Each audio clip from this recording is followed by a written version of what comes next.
Oh, hey there YouTube, Kronos here, bringing you another commentary. Today I'm going to be going over a TCM v BEM game from EGL5 Blackpool.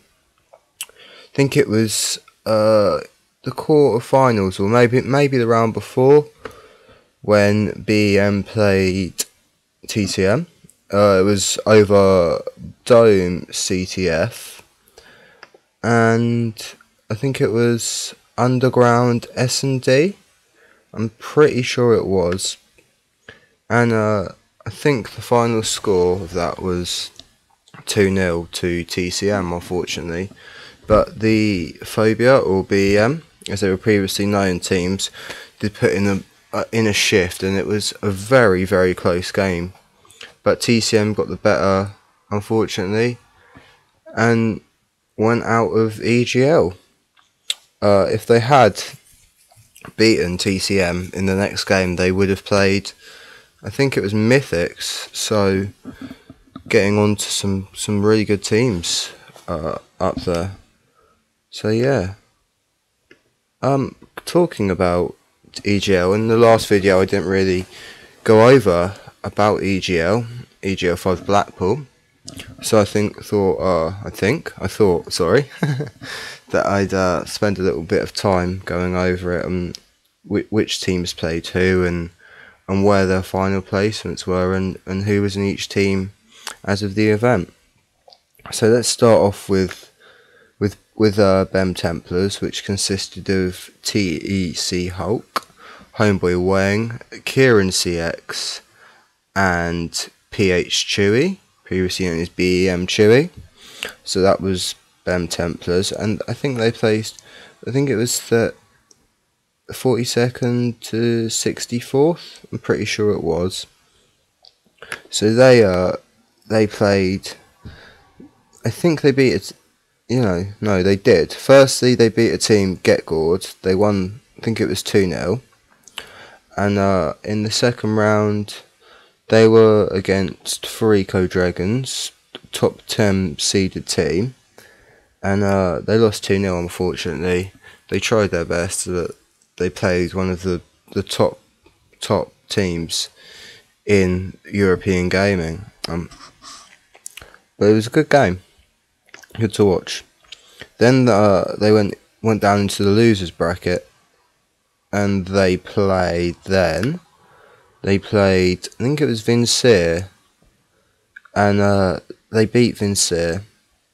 And then they were placed against a team called Canon Gaming, which unfortunately they lost to, which meant the end of the tournament for them. But they played really well, really solid team, and I expect a lot to come for them in the future. Really good to watch as well.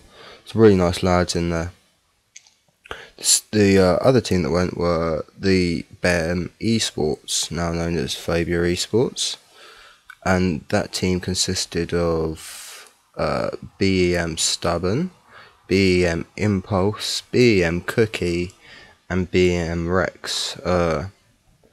And they started the tournament off by playing Anti-Magikarp, which they lost. And then they kind of went on a bounce. They beat a team called Giants 2-0. A team called Vitenzi. I think that was either 2-0 or 2-1.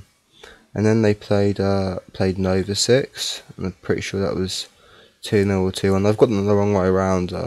They beat one of them 2-1 out of Nova 6 and Vitenzi, and won 2-0.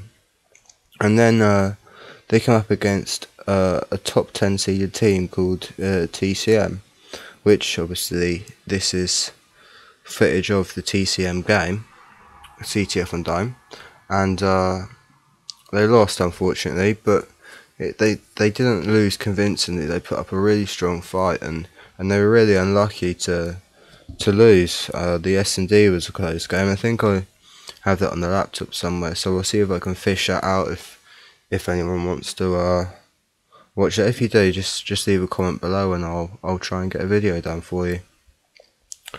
What else can I say about LAN? It was a great experience, not just for the gaming side of things, for the social aspect.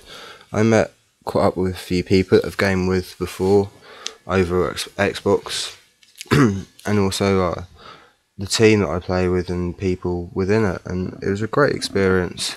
Went out on Friday night and had a few drinks, well, more than a few, had a lot of drinks and had a really good night, and then spent all day over at Norbreck Castle where the event was being held, which I've got to say was a great event for it. I mean, it was all set out really well. There was the Halo section, the Gears of War section, the COD section. They also had a little section with other old games and stuff, which between games, because if you have never been to a LAN event, I can assure you, you won't play all your games at once. You'll sit down and you'll play games probably one every hour, maybe two. So yeah, it's a lot of waiting around, but luckily there were a lot of games there that you could play. The only thing I can say bad about the event was I personally found that there was only one place with food near to eat. There might have been more, quote me if I'm wrong, but there was only one place, which for the amount of people which were there was a lot. I mean, quite a few people were ordering pizzas and they had a lot of food, and yeah, I wish I'd known to do that, because I wouldn't have been as hungry at the end of the night, because quite a few of us went and bought a KFC bargain bucket each. So yeah, we did that.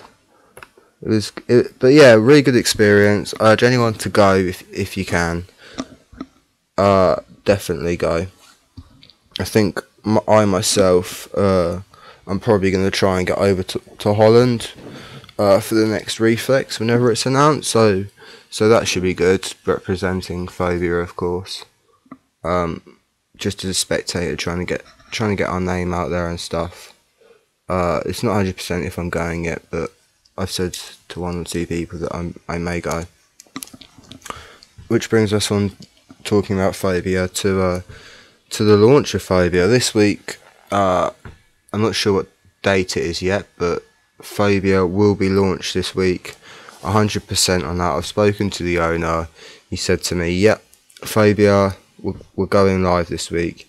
So yeah, expect to see some Phobia related stuff out there, because we will be announcing our entry to the esports circuit, and like I said in the video, we hope to make a bang, so it should be really good. Looking forward to it. Another thing that came, sorry, I must say before I start, all my I don't mean to do it, it just comes out, I can't help it, I'm trying to cut down, but yeah, you'll notice that I don't do it as much because I'm really trying not to. Which brings us over to Black Ops 2 trailer. I hit the UK yesterday, Tuesday, the 1st of May, and from the looks of it, it looks a lot like Halo to me. It looks really futuristic, with all those weird looking tanks and flying machines, and yeah, which what I found funny was how it went from some next generation flying rotating machine to a tank, to a horse. But yeah, it was, if you haven't seen it, I'll put the link in the description so you can go and have a look. But yeah, well, from what I've heard, it will be really good for esports. Yeah, you can, from what David Vondelar said, it's going to be brilliant for esports and the competitive scene, which I'm looking forward to. Also heard that a majority of the story is going to be set in the 80s, which I originally loved the Black Ops original story. So yeah, as you can tell, I'm rushing a bit because I'm literally on a 9-minute 30 bar, and that is not good because I have 30 seconds to say my goodbyes. So if you enjoyed this, guys, like, comment and subscribe. I will be doing a few more videos this week, hopefully, out by the weekend. If I haven't, have a check back next week. Definitely have some more content on here. But I've been Kronos, and I will catch you guys on the flip side. See you later, guys. Bye.